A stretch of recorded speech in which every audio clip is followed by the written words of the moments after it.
tous, bienvenue dans votre émission Éducation et Développement. Nous avons comme invité aujourd'hui M. Sim Kilo Chokabale. Il est professeur des universités et il est libraire. Il est aussi auteur de nombreuses publications dans les librairies Sim Livre pour les Grands Lacs, situé dans la commune de la Gombe, Rompo Forostrom, à Kinshasa et ailleurs. Aujourd'hui, nous allons parler de la restauration de plusieurs choses ici à NRDC. Professeur Sim Kilo Chokabale. Bonjour. Et avant d'entamer dans notre émission, bientôt c'est la rentrée scolaire. Est-ce que vous avez des fournitures scolaires pour les élèves? Les D ou les 4, c'est la rentrée scolaire. Oui, ici nous avons tous les livres, nous avons les livres de tous les domaines. Quand nous parlons de tous les domaines, c'est-à-dire nous commençons d'abord par le maternel, les livres de la maternelle, et puis les livres de l'école primaire, et enfin les livres du secondaire et de l'université. Comme ça, on a des tas de livres pour chaque classe, pour chaque niveau d'études. Et vous pouvez voir ici à gauche comme à droite, il y en a plein. Nous avons les manuels de français, des calculs, des géographie, histoire. Les livres de la maternelle, on a mon premier, mon deuxième, mon troisième, que ce soit en français comme en mathématiques. Et après, pour les secondaires, vraiment, c'est tous les livres déjà destinés aux élèves de l'école secondaire. Professeur Sim Kilo Cho, il y a un problème en RDC pour la préparation de la rentrée scolaire. Comment économiser à la maison pour le développement personnel? Parce que bientôt c'est la rentrée scolaire, il n'y a pas d'argent, il y a ceci, il y a cela. Comment un Congolais peut épargner à la maison pour faire ou soit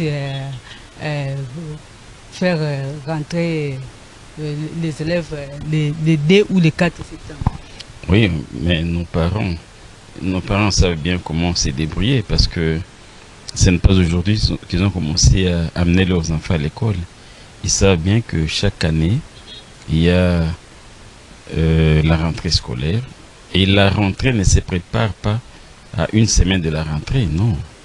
Non, les parents se préparent un peu à l'avance parce que ils ont un salaire ou bien ils ont une débrouillardise et ils savent comment attraper l'argent. Et dès que les élèves commencent leurs vacances, des bons parents commencent déjà à mettre quelque chose de côté pour que quand les élèves vont rentrer, qu'ils aient déjà leur uniforme, qu'ils aient déjà leur cartable, qu'ils aient déjà le livre et les cahiers et tout ce qu'on leur demande à l'école. Les mauvais parents attendent seulement la dernière minute parce qu'ils croient que peut-être le gouvernement va changer la date, peut-être le gouvernement ne va pas accepter que les élèves rentrent à l'école à la date prévue. Ça, ce n'est pas bien.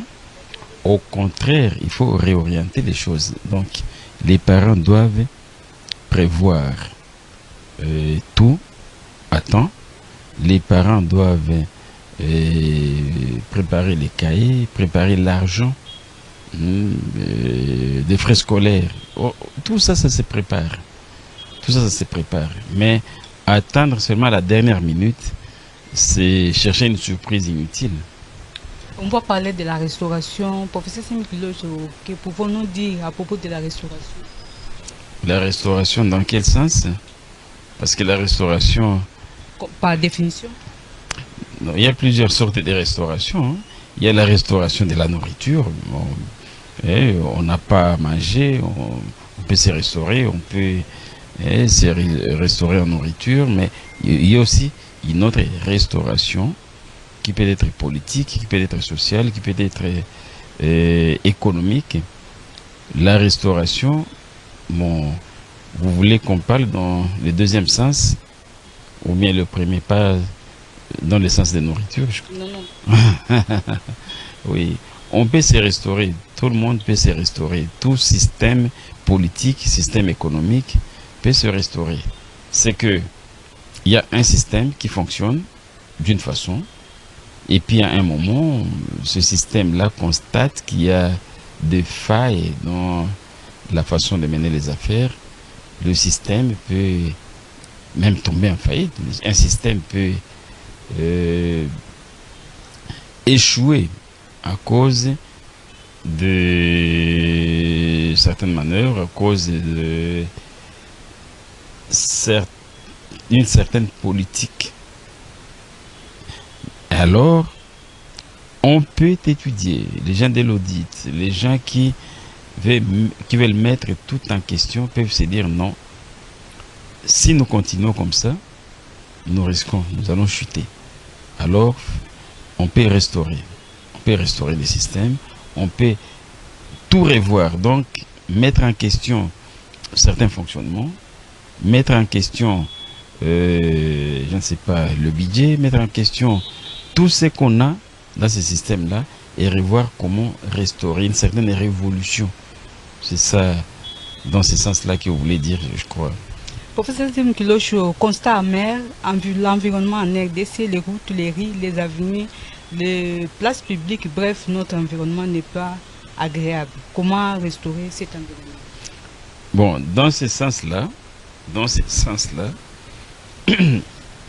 la restauration va signifier seulement ici une mise en question de la façon dont on entretenait l'environnement. Donc les avenues, les caniveaux, comment est-ce qu'on gère la chose publique dans le sens de l'environnement. On peut parler d'une restauration, c'est qu'on restaure, on revoit. Une restauration, ce n'est pas un péché. Dans un système, une restauration, ce n'est pas un péché. C'est question seulement de remis-ménage, comme on le dit. On revoit un peu, on revoit des stratégies, on revoit des tactiques, des méthodes d'assainissement. Bon, qu'est-ce qui est là? Qu'est-ce qui tenait? Qu'est-ce qui n'a pas tenu? Et qu'est-ce qu'on peut faire pour que ça tienne davantage? Voilà la bonne politique. Voilà, je crois, ce qui est en train de se faire maintenant. Par exemple, on a vu que les Congolais ont un laxisme. Quelqu'un peut prendre une bouteille d'eau, il boit et il jette à ses pieds la bouteille. Et il n'est pas puni, et lui-même, il ne se dit rien, lui-même, il n'a pas une conscience qui se gêne. Là, c'est une bêtise. Et il apprend ça à l'enfant, l'enfant imite, et finalement, c'est toute la communauté maintenant qui commence à jeter des bouteilles, des saletés par-ci, par-là. Mais quand on se dit, mais non, mais là, ce n'est pas humain, ce n'est pas naturel, ce n'est pas commode. Alors, on peut dire comment restaurer ce système-là, ce fonctionnement-là de l'environnement.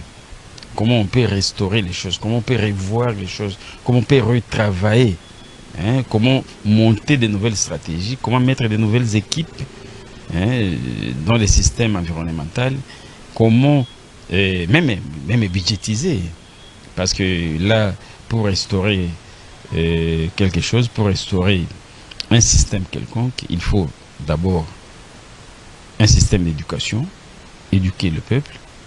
Il faut voir des acteurs qui vont agir, parce que toute restauration réussit avec des nouveaux cerveaux, ou bien des bonnes personnes qui sont capables, des personnes qui sont pragmatiques et qui ont une bonne conscience et qui ont des méthodes de travail un peu différentes de ce qui existait.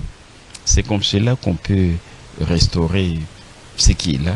Sinon, vous serez d'accord avec moi que notre environnement quinois mérite vraiment un travail efficace, mérite vraiment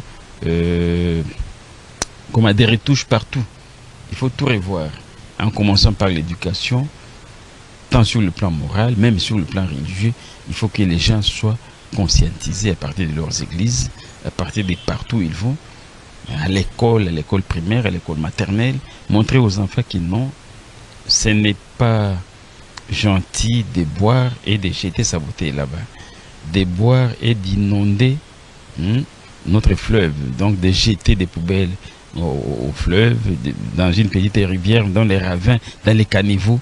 C'est bizarre. Alors quand on conscientise déjà l'enfant, quand on conscientise l'adulte, quand l'enseignant se mêle, quand tout le monde met la main à la pâte, là quand même on peut avoir des bons quinois qui seront utile, vraiment, sur le plan environnemental. Sinon, nous aurons les mêmes Quinois là qui savent que on peut tout salir et on aura des comptes à rendre à personne. On peut jeter des déchets par-ci par-là et on n'aura pas de comptes à rendre à personne. Mais quand on est malade, première chose, on va commencer à demander de l'aide. Première chose, on va commencer à se plaindre. On va dire que c'est la faute au médecin, c'est la faute au docteur, alors que C'est la sorcellerie. oui, c'est la sorcellerie, c'est la grand-mère, c'est la tante. Alors que oui, on va chercher des boucs émissaires partout, alors que l'on est soi-même acteur de cette maladie. Professeur Simkilocho, tous les aspects de la RDC et tous les aspects de la vie pardon, en RDC réclament ou nécessitent restauration. Comment y arriver quand on savait que tout prend le rythme de descente en affaires, enseignement, économie et autres? Non, mais moi je ne suis pas très négationniste, hein, parce que nous ne commençons pas à zéro. Il y a beaucoup de choses qui fonctionnent bien. Il y a un système qui est déjà là. Il y a donc il y a, si vous voulez bien, un système quelconque qui est là, qui fonctionne. Seulement, il y a des dérapages de ceux qui sont chargés peut-être de ceci, de cela, et on peut revoir ça facilement.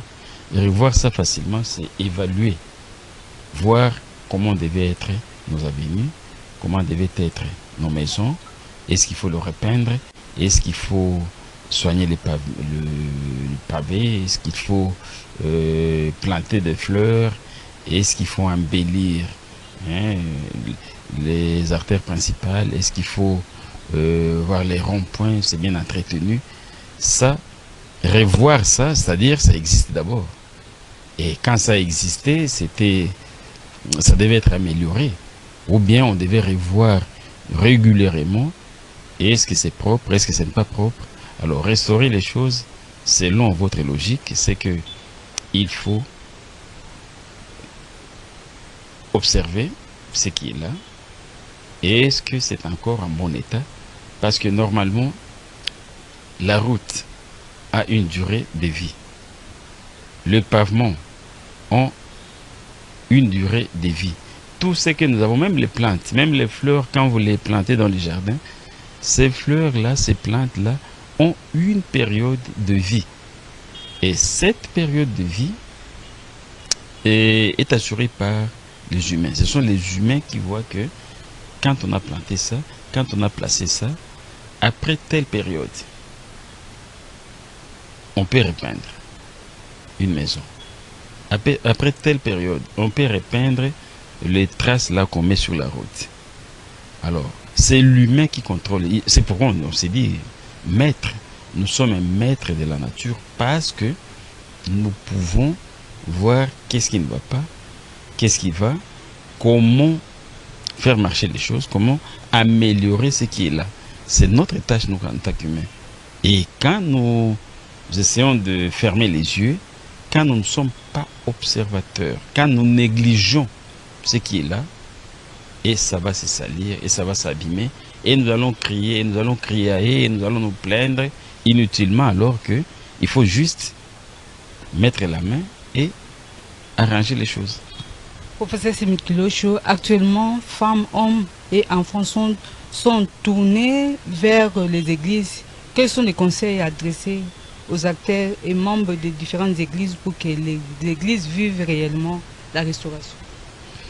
Bon, ces églises-là, chaque église a sa façon de voir les choses. Bon, en rapport avec l'environnement, moi je crois que les églises qui existent là devaient voir la parole divine. Parce que Dieu, quand il a créé Adam, il a pris du temps pour aménager le jardin. Là où il devait mettre l'homme, il a d'abord aménagé. Il a planté. La Bible dit il a planté. Dieu s'est mis à planter les arbres fruitiers. Il s'est mis à planter les fleurs. Dieu a tout mis. Et après, il a dit, ok, je vais mettre l'homme. Pour faire quoi? Cultiver la terre. L'homme devait cultiver, donc entretenir. Alors, Si l'Église peut montrer que nous étions créés pour entretenir le jardin, donc nous devons entretenir là où nous vivons. Mais si l'Église, au lieu de montrer que nous devons entretenir, commence à nous apprendre d'abord comment aller au ciel, comment chanter avec les anges, nous n'étions pas créés pour ça. Nous étions créés pour entretenir la nature, pour entretenir les arbres, pour entretenir les plantes, pour entretenir là où nous sommes, entretenir nos fleuves, nos lacs, prendre soin de notre environnement. Nous étions créés pour ça. Et puis aussi, obéir aux normes divines. C'est ça. Quand nous enseignons autre chose, quand nous allons à l'encontre de ça, nous oublions déjà l'objectif principal de notre création. Professeur Simiki-Locho, phénomène réel ou peut-être mondial, jeunes filles vivant seules avec enfants, femmes vivant seules avec enfants, que peut faire la société et les églises pour que les filles et les femmes seules avec enfants vivent vraiment la vraie restauration? Bon, il faut voir comment ces filles-là sont arrivées là, comment ces filles-là ont eu ces enfants-là. Est-ce que c'était des enfants nés légalement, et puis je ne sais pas, les maris sont décédés ou quoi, ou bien c'était une grossesse, c'est un phénomène, donc une grossesse qu'on a eue par accident. Bon, l'enfant est né, l'enfant lui-même ne constitue pas les péchés. Il faut que ces filles et mères qui ont eu des enfants, ou bien un enfant, ou deux, ou bien 10, ou bien 20, ou bien 1000, il faut qu'elles reviennent à la vie normale, voir comment ne pas continuer à mettre les enfants en débandade. Il faut qu'elles soient responsables, qu'elles se marient, ou bien qu'elles acceptent de prendre marée, l'homme est le père des enfants. Parce que ça ne vaut pas la peine d'avoir un enfant avec tel papa, demain avec tel autre père, et après demain, non. Autant mieux s'engager avec un seul homme, dire que là je vais rester avec le père de mon enfant, qui deviendra le père de mes enfants, et nous allons construire notre foyer et continuer à vivre. Et si la jeune fille qui est déjà mère d'un enfant, mère d'une famille sans une famille monoparentale, comme on l'a dit, si elle décide de ne pas se marier, bon, qu'elle reste alors, prendre soin, qu'elle reste seule et qu'elle prenne soin de l'enfant, prendre soin de l'enfant et apprendre à cet enfant-là, respecter les normes sociales, amener l'enfant à l'école, montrer à l'enfant pourquoi elle-même elle a échoué dans la vie, ou bien pourquoi elle-même elle ne veut pas avoir de famille, ou bien qu'est-ce qui lui est arrivé, et expliquer ça à l'enfant convenablement. Et si elle veut choisir un mode de vie, que ce soit fondé sur les principes et les principes sociaux, que ce soit fondé aussi sur le principe biblique, par exemple. Je crois que c'est dans cet angle-là que peut évoluer. Professeur Simiki-Locho, votre mot de la fin, nous sommes arrivés à la fin. Moron Zambé nous fait signe là-bas qu'on n'a plus l'air. Ok, merci. Je crois pour la restauration, nous tous, nous devons nous restaurer dans la vie. Nous devons à tout moment nous poser des questions, nous réévaluer. Nous devons nous évaluer, nous devons continuer à nous évaluer dans tout ce que nous faisons. C'est très civilisé. C'est très civilisé de revoir ce que l'on fait. Chaque soir, on peut s'examiner. À la fin de chaque semaine, on peut voir qu'est-ce qu'on a fait pendant la semaine, qu'est-ce qui n'a pas marché, et ne pas commencer la nouvelle semaine avec les mêmes failles. Et après un mois, après une année, c'est bien de revoir les calculs dans ce sens-là. C'était l'émission Éducation et Développement avec professeur Simiki-Locho. Merci à professeur Simiki-Locho. Merci à l'équipe technique, principalement à Moron Zambé Binonzinga, à la présentation d'Edimou Jinga. Au revoir et merci.